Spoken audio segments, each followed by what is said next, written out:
If you've ever wondered why some people within the industry refer to Charlotte as the beast of the southeast, this is why.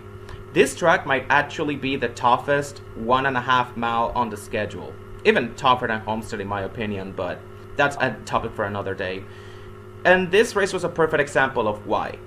Sure, these Xfinity races tend to end like this, with a flurry of late cautions that send the race into overtime. But even before those chaotic final laps, a lot of drivers had issues.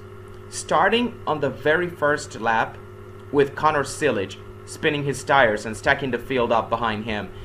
You gotta remember, this is his first start in 3 weeks. We hadn't seen him behind the wheel of a stock car since his bad wreck at Talladega 3 weeks ago that injured his back and forced him to sit out at Texas. And from there, the cascade of issues just kept pouring in. Matt DiBenedetto came down with what I thought was a flat tire in the opening laps, but it turned out to be a suspension issue. Parker Retzlaff also dropped out early with an engine issue. Brad Perez slapped the wall, got a flat tire, pitted under green, and then had another issue exiting pit road when his car stalled out and brought out a caution. And all this happened in stage 1, by the way. Now, the next 90 laps were relatively clean. Only one caution that was for the end of stage 2. But just because there weren't any cautions doesn't mean we didn't see any more issues from drivers. As a matter of fact, we had a couple penalties thrown into the mix too. William Byron, the guy who swept the first 2 stages and was seemingly on his way to yet another easy victory for Hendrick, he got a speeding penalty during the stage 2 caution that sent him back to 28th. Now, he would eventually make his way back into the top 10 by the time the green flag pit cycle started. But that was also around the time the late race chaos started, which would end up hurting his march to the front quite a bit. Or rather slow him down, as he objectively had the best long run car in the race and those cautions were kinda stalling him. But Byron wasn't the only Cup driver with issues in this race. As a matter of fact, all 3 Cup drivers that entered into this race, Byron, Austin Dillon, and Chase Briscoe, they were hit with a setback at some point. Dillon got penalized for pitting after taking the wave around. This happened during the caution that came out during green flag pit stops. I don't know what the whole deal was out there, but he eventually recovered to finish 13th. Chase Briscoe, on the other hand, he hit the wall not once but twice during this race. The first time was at the end of stage 1 after he washed up the track off turn 2 and ended up getting tapped from behind by Brennan Poole. And the second time was with about 30 to go and he had to pit under green. All this will cause him to finish 23rd, 1 lap down. Of course, Briscoe wasn't the only guy with tire issues that had to pit under green. As a matter of fact, it was a laundry list of them. Leland Honeyman, Sheldon Creed, Sam Mayer, who almost pulled the Queen Hao trying to come down pit road from the outside lane, and he was extremely close to getting clobbered by Nick Lights just entering pit road. Fortunately, the caution came out, but still, it was an extremely close call. Taylor Gray, who started on the pole for this race, he had a flat tire during green flag pit stops, which eventually brought out a caution for debris, and then just before the final restart, Daniel Dye lost a wheel and spun on the backstretch and crashed. That's just how crazy this race was. And we're not done yet, because I haven't talked about the finish of this race.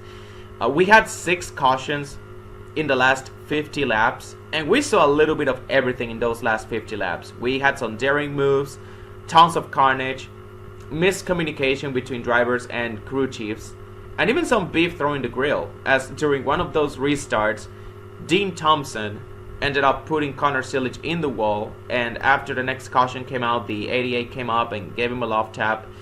Radio got a bit spicy too on the 88 team. In the end, though, the race came down to the best 2 drivers of the race.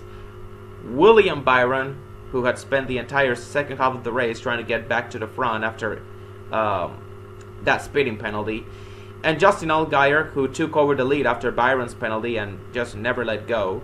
Now, both drivers were on different tire strategies, as Allgaier stayed out during the caution that came out with 20 to go and a miscommunication, as his crew chief relayed the message to him a little too late, or should I say Allgaier's radio didn't pick up the message on time, I believe, because he had reported radio issues since early on in the race, and he wasn't the only one. I believe Austin Hill was among the few other drivers that also reported radio issues.